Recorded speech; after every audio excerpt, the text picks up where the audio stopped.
What did my wife name our son? I missed my son's birth because I was passed out drunk at my buddy's bachelor party. When I got to the hospital, Elaine looked exhausted and sad and said the baby was healthy and already named. I asked what she'd chosen, and she stared at me and said, "What we agreed on, obviously." I nodded like I remembered, but I couldn't recall agreeing on anything. We'd discussed dozens of names for 9 months, but never settled on one. The shame of not knowing my own son's name made me feel sick, but I couldn't ask Elaine without admitting I'd been too drunk to remember. I had to figure this out myself. The nurses kept calling him baby or your son when they came to check on him. I tried the Starbucks trick and loudly said, "I'm going to get coffee for everyone. One for me, one for Elaine, and one for baby," trailing off, hoping someone would fill in the name. The nurse just said, "That's sweet, but he's too young for coffee," and laughed at her own joke. At home, I looked everywhere for clues. The nursery letters spelled DREAM, which wasn't a name. I checked every gift, but they all just said generic things like, "Welcome, little one." I even opened sealed envelopes hoping someone had written the name inside, but found only gift receipts. When my mother visited, I said, "You know what's funny is how his name means," and waited for her to explain the meaning. She just said, "Oh honey, all names mean something," and kissed his forehead. I tried asking what nickname we should use, and she said, "Whatever feels natural," which didn't help at all. I called the pediatrician, pretending to be confused about appointment times. I said, "I have Tuesday down for baby. Sorry, I can't read my own handwriting," hoping they'd say the name.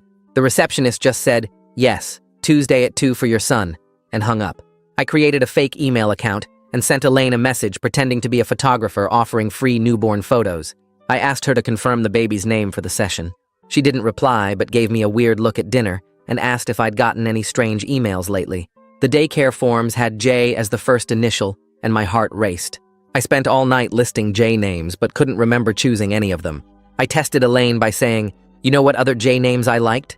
She just said, "We already chose," and walked away. I tried recording Elaine secretly, but she only called him my love and sweet boy.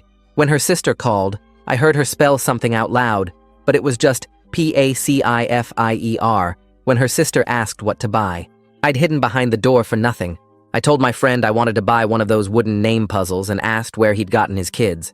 He gave me the website and said, "Just type in the name when you order." I said, "Right, but how many letters should I order to be safe?" He looked confused and said, "However many are in your son's name," and changed the subject. I pretended my phone was broken and asked Elaine's mom to text me the baby's information for our insurance. She sent back his birthday and weight and length, but referred to him only as my perfect grandson. When I said she forgot to include his name, she wrote back, "You have that part silly," with a heart emoji. I pretended to have a dream where the baby was older and asked Elaine what he looked like. I said, "He came up to me and said, 'Hi, Dad, but I woke up before he said it." She just said dreams about the future were meaningless and went back to sleep. At the bank, I said I wanted to open a college fund and acted like I'd forgotten the Social Security card. I asked if they could look it up by name, hoping they'd read it out loud. The teller said they'd need the card and suggested I come back later. I even tried asking the baby directly when we were alone, like maybe somehow he'd give me a sign. I went through every J name I could think of while watching his face for any reaction. He just stared at me with those unfocused newborn eyes, and I felt insane for thinking a 3-week-old would somehow tell me his own name. 3 weeks had passed and all I knew was the name started with J. I was desperate enough to consider hiring a private investigator to somehow find out what my own son was called. I practiced saying different J names to see if any felt right, but they all sounded wrong. I tried one last trick and told Elaine I'd run into someone from high school who had a son with the same name as ours. I said, "What are the odds, right?" She said, "Pretty good since it's a common name," but still didn't say what it was. I was losing my mind. I finally broke down and admitted I couldn't remember what we'd decided to name him. Her face went cold, and she said she'd known all along that I didn't remember because I'd been drunk the entire 3rd trimester. She said since I'd chosen alcohol over our family, she'd named him herself while I was passed out at that party. She told me the birth certificate was in her jewelry box. I found it folded inside, and my hands shook as I opened it. I had to read the name 3 times because I couldn't believe what she'd done. Jameson. The paper said Jameson like the whiskey bottle I'd been clutching every night for months. My legs went weak, and I had to sit on the bed because this couldn't be real. She'd named our baby after the exact brand I'd been drinking when I missed his birth. The certificate shook in my hands, and I kept blinking, but the letters stayed the same. Jameson Michael with her last name, not mine. I stood up too fast, and the room spun a little as I walked back to the living room where Elaine sat on the couch with her arms crossed. She looked up when I came in, and there was no surprise on her face, just this tired anger I'd never seen before. "Now you know," she said quietly. I opened my mouth, but nothing came out at first, because what could I even say to this? "You named him after whiskey," I finally managed, and she nodded slowly. "The nurse asked for a name while you were passed out at that hotel, and I looked at the news on my phone showing your buddy posting videos of you doing shots." Her voice stayed flat and calm, which was worse than yelling. "Jameson was the bottle in your hand in every single video, so I figured it was fitting since you chose it over us." I tried to sit down, but she held up her hand to stop me. "This is cruel to him," I said, and my voice cracked a little. "Kids will make fun of him and he'll hate us when he finds out why we picked it."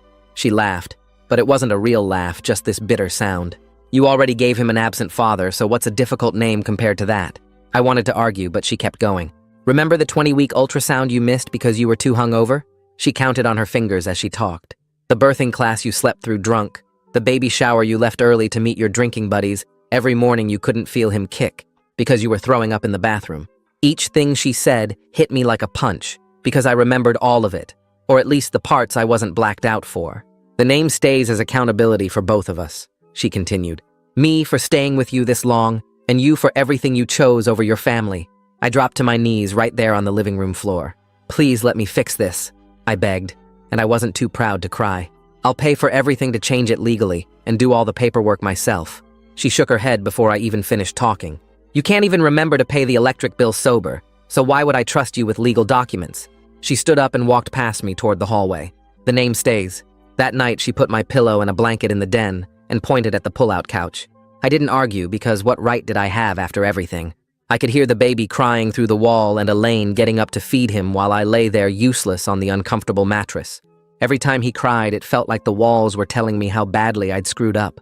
Around 3 in the morning, I gave up on sleep and went to the kitchen. I opened the cabinet above the fridge and pulled down the emergency vodka I'd hidden there. Then I stopped and really looked at it. This bottle and ones like it had cost me being there when my son was born, and now they'd cost him a normal name too. I poured it down the sink and watched it swirl away. Then I went to the garage and got the case of beer from the mini fridge and poured those out too. The smell made my stomach turn, but I kept going. The cooking wine went next, even though Elaine might get mad about that later. The bottle of whiskey hidden behind the toolbox, the flask in my car glove compartment, even the mini bottles I'd stashed in my golf bag, all went down the drain. When the sun came up, I was sitting on the garage floor surrounded by empty bottles, feeling sick, but determined. I pulled out my phone and texted my buddy from the bachelor party. "Hey man, I need help getting sober," I typed and hit send before I could delete it. 3 hours went by before he answered, and all he wrote was, "That's heavy, man," with no follow-up. I stared at his response and realized we'd never really been friends at all, just two guys who enabled each other's drinking. That afternoon, while Elaine took the baby to her mom's house, I sat at the computer and started searching for how to legally change a baby's name. The websites all said both parents had to agree and sign papers in front of a judge. Court fees were $500 minimum plus lawyer costs if you hired one. The process took at least 6 weeks and could be denied if the judge didn't think you had good enough reasons. Some states required publishing the name change in a newspaper for a month in case anyone objected. Every site I checked said the same thing about needing both parents, and I knew Elaine would never sign those papers. I switched tabs and started typing an apology email to my mother and Elaine's parents. "I'm sorry I missed the birth and I want to explain," I wrote, but then stopped. How could I explain that I'd gotten so drunk I missed my son being born and now he was named after whiskey? How could I tell my mother her grandson would carry this reminder forever because I'd chosen bottles over my family? I highlighted everything and hit delete. The blank screen stared back at me, and I closed the laptop. There was nothing I could write that would make this okay. The next morning, I drove to the AA meeting location I'd found online and pulled into the parking lot behind a strip mall. My hands were sweating on the steering wheel as I watched people walking through the side door of the community center. Some looked normal in work clothes, while others seemed rough around the edges with old jackets and tired faces. I turned off the engine and put my hand on the door handle, but couldn't make myself pull it. 20 minutes passed with me sitting there watching people go in while my stomach twisted into knots. A woman about my mom's age walked past my window and glanced at me with a knowing look. She paused like she might say something, but kept walking when I looked away. I started the car and drove home feeling like the biggest coward alive. 3 days later was Jameson's 1-month checkup, and Elaine told me I had to come since she needed help with the car seat. The waiting room was packed with other parents and crying babies when the nurse came out with her clipboard. "Jameson?" she called out, looking around the room. Every parent's head turned to look at us, and I felt my face burn red. A mom with twin girls gave us a weird look and whispered something to her husband. I picked up the car seat and followed the nurse down the hall, trying not to think about what everyone was thinking. The doctor checked him over and said he was healthy and gaining weight perfectly. On the way out, another nurse said, "Bye, Jameson," in that sing-song voice, and I saw two dads exchange glances by the door. That night, after Elaine went to bed early, I sat at the kitchen table with a notebook and pen. I started writing a letter to my son, trying to explain everything, even though he'd never understand it for years. The words came out messy and full of crossed-out lines, as I promised him his name wouldn't define him. I wrote that I'd work every day to give it better meaning than the pain it carried now. I told him about my drinking and how I'd failed him before he was even born. The letter went on for 3 pages before I folded it up and put it in an envelope marked with his name. I'd give it to him when he was old enough to understand, or maybe I'd burn it before then. The next morning, Elaine was waiting at the kitchen table with typed pages in front of her. She pushed them across to me without saying anything, and I read through her conditions. Mandatory therapy twice a week with someone who specialized in addiction. 90 AA meetings in 90 days with signed proof I'd attended. Separate bank accounts with her controlling all household expenses. Sleeping in different rooms indefinitely with no physical contact unless she initiated it. Drug and alcohol testing whenever she asked with no warning. I signed at the bottom because the alternative was her taking Jameson and leaving completely. 2 days later, I sat in Melinda Hess's office for my first therapy appointment. She made me go through my entire drinking history starting from high school. Every party and blackout and morning I couldn't remember got dragged into the light. She wrote notes the whole time without judging, but her questions cut deep. How many drinks per day? How many days per week? When did I start hiding bottles? How much money did I spend on alcohol each month? The answers made me sick as I added them up for the first time. She created a treatment plan with daily check-ins and homework assignments that felt impossible. But I nodded and said I'd try because I had to. The next week, I finally made it through the AA meeting door and sat in the back row. People shared their stories, and I listened to their years of sobriety and their day ones. When the meeting ended, a man named Felix Baldwin came over and introduced himself. He'd been sober 12 years and had that calm way of talking that made you want to trust him. I told him about Jameson's name and waited for the judgment, but he just nodded. "Shame is part of the disease," he said, and offered to sponsor me. We exchanged numbers, and he told me to call him every morning at 7 sharp. 3 days later, I finally called my mother and asked her to come over alone. She sat on the couch while I told her everything about missing the birth and the drinking and Jameson's name. The silence stretched out for what felt like forever before she spoke. She said she wouldn't enable me anymore by pretending everything was fine, but she'd support my recovery. No more family dinners with wine, and no more excuses for my behavior to others. She'd help with Jameson, but only if I stayed sober and in treatment. That Thursday, I tried to help with the 3 a.m. feeding while Elaine slept. My hands were shaking bad from withdrawal as I mixed the formula. The bottle slipped, and formula went everywhere, including all over Jameson's sleeper. He started crying, and Elaine appeared in the doorway without a word. She took him from me and walked back to her room, closing the door behind her. I cleaned up the mess and went back to the couch, knowing I'd lost more of her trust. Over the next few days, we worked out a schedule for living in the same house. I had specific times I could be in the kitchen and bathroom. We'd alternate who got the living room each evening. Grocery money went into an envelope that Elaine controlled. Baby duties were scheduled on a calendar with no deviations allowed.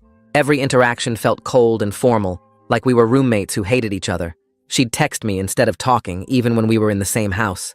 Monday morning, my phone rang with a call from HR asking me to come in for a meeting. They said my performance since returning from paternity leave had been concerning. Projects were late, and clients had complained about missed calls and sloppy work. They were putting me on an improvement plan with weekly check-ins and measurable goals. My manager would be reviewing all my work before it went to clients. If things didn't improve in 30 days, we'd have another conversation about my future there. That meeting destroyed me, and I walked out of the office building feeling like everything was falling apart at once. The pressure built up in my chest as I drove past the usual turn toward home and kept going without any real destination. My hands gripped the wheel tight, and I found myself pulling into a gas station 20 minutes later. I went inside for water, but my feet carried me to the beer cooler instead. The condensation on the glass door felt cold under my palm as I stood there for what must have been 5 minutes. I grabbed a single tall can and paid the cashier, who didn't even look up from his phone. Back in my car, I cracked it open, and the familiar smell hit me hard. The first sip burned going down after weeks without alcohol. The relief lasted maybe 5 minutes before the guilt crashed over me like a wave. I sat there holding the half-empty can and crying in that gas station parking lot. My phone buzzed with Felix's daily check-in text, and I knew I had to tell him. I drove home and poured the rest down the kitchen sink, then called him immediately. He didn't yell or lecture, just told me to get to a meeting tonight and we'd talk after. Then came the harder part. Elaine was feeding Jameson when I walked into the nursery and told her I'd bought a beer and drank half of it. Her face went completely blank as she stood up and placed the baby in his crib. She walked past me to their bedroom and started throwing clothes into a bag. I followed her trying to explain it was just one slip, but she kept packing without looking at me. Requested Reds is on Spotify now. Check out link in the description or comments. She picked up Jameson and his diaper bag and said she'd be at her mother's for a week to figure out if this was worth continuing. The door closed, and I stood there in the empty house, hearing nothing but the clock ticking. I spent that first night alone cleaning the nursery from top to bottom. The dream letters on the wall seemed to mock me as I organized toys and folded tiny clothes. Everything we'd planned during those happy months before his birth felt impossibly far away now. The gap between those dreams and this reality made my chest ache. The next morning, Melinda fit me in for an emergency session. She had me write out every person I'd hurt with my drinking, starting with Elaine and Jameson. The list grew longer than I expected as I added my mother, Elaine's family, co-workers, and friends I'd let down. Then we identified my specific triggers like work stress, feeling inadequate as a father, and the shame spiral that made me want to numb everything. For each trigger, we created a concrete plan like calling Felix when stressed or doing push-ups when shame hit. She made me practice saying out loud what I'd do instead of drinking in each situation. We role-played scenarios until the responses felt more natural. I left with homework to add 3 new coping strategies each day. That afternoon, I was organizing papers when I noticed the pediatrician forms from Jameson's last visit. The first name field showed Jameson clearly, but the middle name space was completely blank. My heart started racing as an idea formed. Maybe I couldn't change his first name, but adding something meaningful in the middle could help balance the pain. I spent hours researching middle names that meant hope, redemption, or new beginnings. 2 days later, I met with a mediator named Desmond Barr, who specialized in family law. His office had toys in the corner and tissues on every surface. He explained that courts rarely approve first name changes without both parents' consent, but middle names were different. Adding a middle name was seen as less disruptive, and judges often approved them if both parents eventually agreed. He walked me through the paperwork and filing fees and realistic timelines. Then he mentioned something that stopped me cold. He said Elaine had consulted him 3 weeks ago about custody arrangements and what would happen if I didn't maintain sobriety. She'd already been planning for my failure before I even slipped. The hurt mixed with understanding as I realized how scared she must have been watching me struggle. She was protecting herself and Jameson from the chaos I'd brought into their lives. Desmond gave me copies of standard co-parenting agreements to review. That evening, I made a decision sitting in my empty apartment. I would accept Jameson as his first name and own that consequence of my drinking.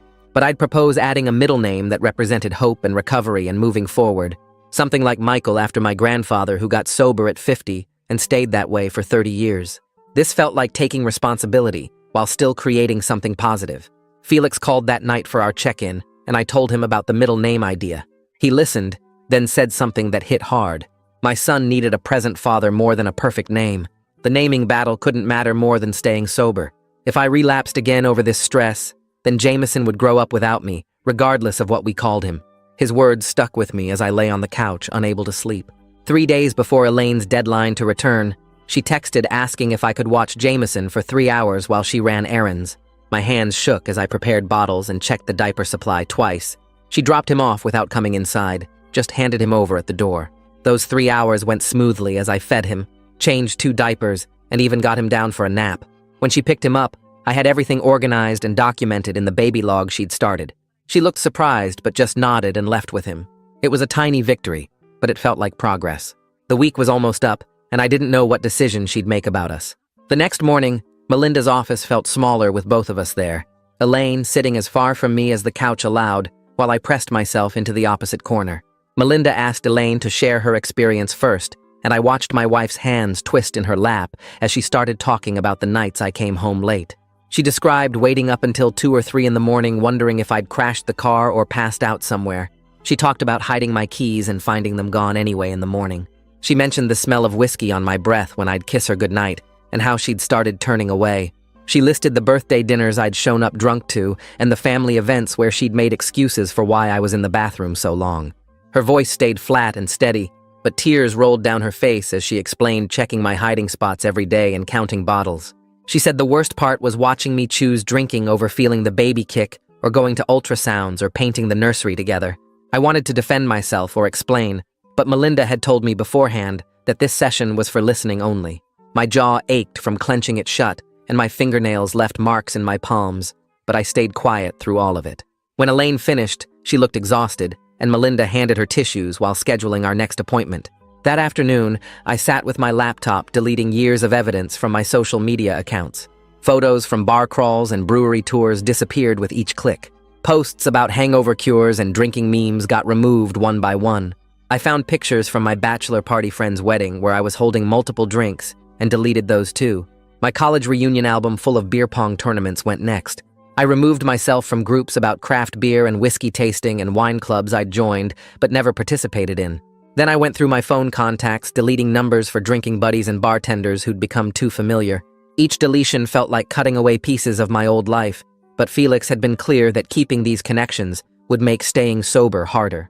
The next day, I spent an hour mapping new routes on my phone to avoid my usual triggers. My normal way to work passed 3 liquor stores and 2 bars I used to stop at for happy hour. The new route added 10 minutes but kept me on residential streets away from temptation. I changed my grocery store to one without a beer aisle near the entrance. I found a different gas station that didn't sell alcohol at all, even though it meant driving further for fuel. I switched gyms because my old one was next to a sports bar where I'd grab drinks after working out. These changes felt weird and inconvenient, but Felix said disrupting old patterns was essential for breaking habits. At Thursday's meeting, I raised my hand when they asked if anyone wanted to share for the first time. My voice shook as I stood up and introduced myself as an alcoholic father who'd missed his son's birth because I was passed out drunk. I explained about the name Jameson and how my wife had chosen it as a permanent reminder of what I'd picked over my family. The room stayed quiet as I talked about the shame of carrying that name forward and trying to stay sober for him, despite the daily reminder of my worst moment. When I sat down, an older woman came up during break and touched my shoulder gently. She said her daughter was named Brandy after what her ex-husband was drinking when he left them, and that names could become symbols of survival instead of shame. 2 days later, I heard Elaine's car in the driveway and watched through the window as she carried Jameson's car seat up the walk. She came in without knocking, but stopped in the entryway instead of going to the living room like before. She explained the new arrangement in a business voice while I stood there nodding at each rule. I would sleep in the basement, and she'd take the bedroom with Jameson's bassinet. We'd have scheduled times for me to care for him while she showered or ran errands, but she'd handle all-night feedings. I couldn't have anyone over without telling her first, and she wanted receipts for everything I bought to track spending. The kitchen would be split with separate shelves, and we'd alternate cooking nights but eat separately. She'd already moved my clothes downstairs and set up a small dresser near the basement couch. It wasn't the reunion I'd hoped for, but having them back in the house felt like progress, even with all the boundaries. I ordered the wooden blocks online that night, choosing ones that spelled out Jameson in bright primary colors. When they arrived 3 days later, I arranged them on his nursery shelf while Elaine was grocery shopping with him. She didn't say anything when she saw them, but I noticed she didn't move them either, even when she reorganized everything else in the room later that week. The bank appointment took forever, as I filled out forms for the college savings account with Jameson's full legal name printed carefully in each box. I set up automatic transfers of $50 every week, which wasn't much, but would add up over 18 years. The banker kept trying to sell me additional investment products, but I stuck with the basic savings plan and left with the folder of documents. At work, HR called me in to discuss the modified schedule I'd requested to accommodate therapy and meetings. My manager sat in the corner looking skeptical while the HR representative went through the paperwork for reduced hours and flexible timing. They approved it as a medical accommodation, but warned that my performance reviews would reflect the schedule change. My phone rang that evening showing my bachelor party friend's name, and I almost didn't answer but figured I owed him an explanation. He wanted to meet up at our usual bar to watch the game, and I told him I couldn't be around drinking anymore. He laughed at first thinking I was joking, then got quiet when he realized I was serious. He said I'd changed and not in a good way, that I used to be fun, and now I was turning into someone he didn't recognize. We both knew without saying it that this was the end of our friendship, and he hung up without saying goodbye. Every morning I practiced in the mirror saying my son's name out loud without flinching or adding explanation. "This is my son Jameson," I repeated over and over until the words stopped catching in my throat. The next Thursday, My phone alarm didn't go off, or maybe I turned it off in my sleep because I woke up at 11:30 when my therapy was supposed to start at 11. I grabbed my phone and saw 3 missed calls from Melinda's office, and my stomach dropped because this was exactly the kind of thing I used to do when I was drinking, just not show up to things. I called back right away, and the receptionist sounded annoyed, but I paid the $50 no-show fee over the phone, and she squeezed me in at 3:30 that afternoon. 2 days later, Elaine sent me a text about a blessing ceremony she was planning for Jameson at her mother's church, just immediate family on Sunday afternoon. I showed up 20 minutes early wearing my only clean dress shirt and sat in the back row letting Elaine run everything while I held Jameson when she needed her hands free for the candle lighting part. Her mother kept giving me these looks like she was waiting for me to mess up somehow, but I just stayed quiet and did whatever Elaine asked. That week, we sat at the kitchen table with our calendars and notebooks spread out, creating this detailed schedule of who had Jameson when. We wrote down everything from pickup times to who bought diapers that week, to which nights were my overnights once those started. Having it all written out meant we didn't have to negotiate every single thing anymore, and I could see exactly when I'd have him, which helped with planning my meetings. The mediation session with Desmond happened in his downtown office with those leather chairs that made noise when you moved. I brought up the idea of adding Hope as a middle name to show we were committed to getting better, and Desmond wrote it down on his yellow pad, while Elaine sat there with her arms crossed, not saying yes, but also not immediately shooting it down like I expected. After I finished talking, she pulled out this typed list of requirements, including random drug tests that I'd pay for, monthly bank statement reviews, and a whole section about what would happen with custody if I relapsed. I signed everything she wanted because, honestly, having it all spelled out made me feel safer too, like there were guardrails now. Desmond said he'd draft a formal agreement about the middle name change being contingent on 6 months of documented sobriety, with me covering all the court fees and paperwork costs. We shook hands at the end, and Elaine said she'd think about it, which was more than I'd gotten in months. 3 days later, Desmond emailed me this 12-page document outlining exactly what would happen if I drank again, including supervised visits only, child support increases, and Elaine getting sole legal custody. I printed it out and signed every page, then scanned it back to him, because seeing those consequences in black and white made everything more real than any AA meeting had. The apartment I found was in this older building 10 minutes from the house with brown carpet and windows that didn't quite close all the way, but it was month to month, and the landlord didn't ask too many questions. I moved my stuff out on a Tuesday, while Elaine took Jameson to a doctor appointment, just taking my clothes and some kitchen basics, and my 1-year chip from AA that I kept on the nightstand. The first overnight visit was that Friday, and I documented everything, taking pictures of the baby-proofed outlets and the receipts from the grocery store showing I'd bought formula and diapers. Jameson slept in the pack-and-play I'd bought secondhand, and I stayed up most of the night checking on him every time he made a noise, but we made it through and I dropped him off Saturday morning exactly at 9 like we'd agreed.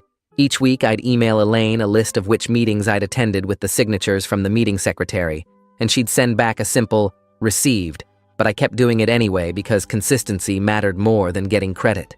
During our session that week, Melinda had me write down how I saw myself, and I wrote, "alcoholic father who failed," which she crossed out, and had me rewrite as "father in recovery doing the work." And even though it felt like just word games at first, I started saying it to myself in the mirror each morning. The blessing ceremony ended up being on a rainy Sunday, and I stood in the back, holding the umbrella over Elaine's grandmother. While the minister said prayers over Jameson and I didn't try to make any speeches or draw attention to myself, just participated when they needed me to.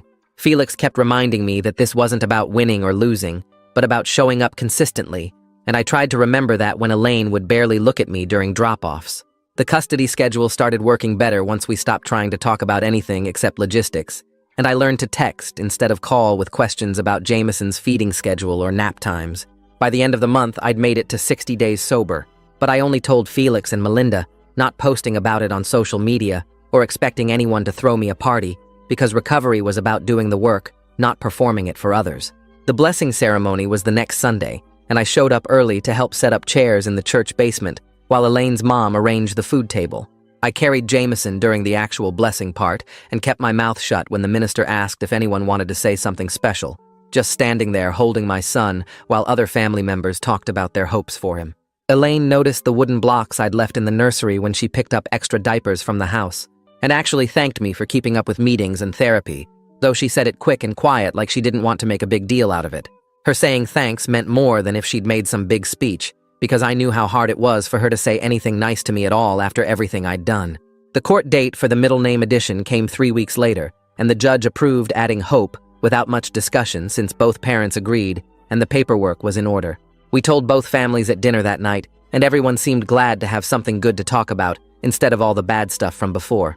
My mom actually cried when she heard about the middle name and said it was perfect for a baby who'd been through so much already. At Jameson's 3-month checkup, we both went together and took turns asking the doctor questions about his weight gain and development milestones. I wrote down everything in a notebook while Elaine held him for the shots, and we switched when he needed comforting afterward.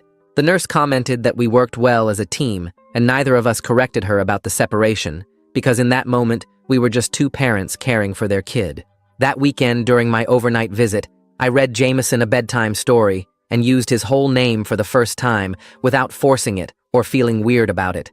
I said, "Good night, Jameson Hope," and kissed his forehead, and the name felt like it belonged to him now, instead of being this awful reminder of my drinking. Elaine texted me Monday suggesting we try having dinner together once a week with clear rules about what we could talk about and what was off limits. She said we could discuss Jameson's schedule and needs, but nothing about our relationship or my drinking or anything from the past. I agreed right away because any time with both of them was better than these quick handoffs in the driveway.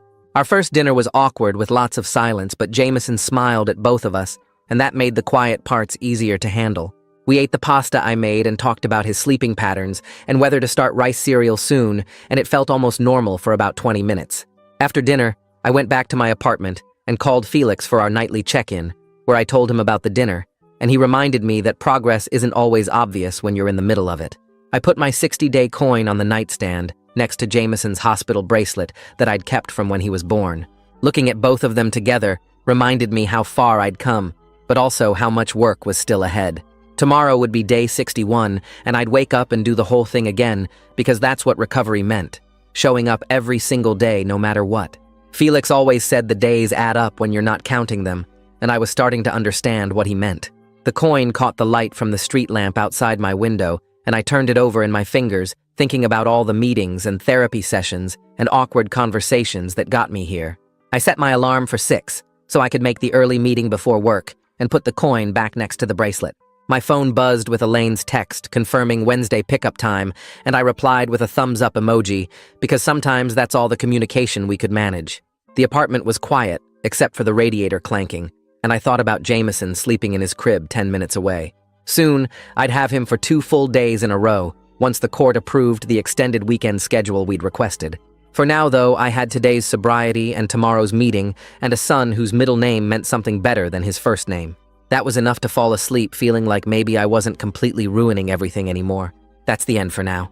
Thanks for spending a few minutes here with me. It really makes sharing these moments special. I hope it added something good to your day. Subscribe if you'd like to keep that going.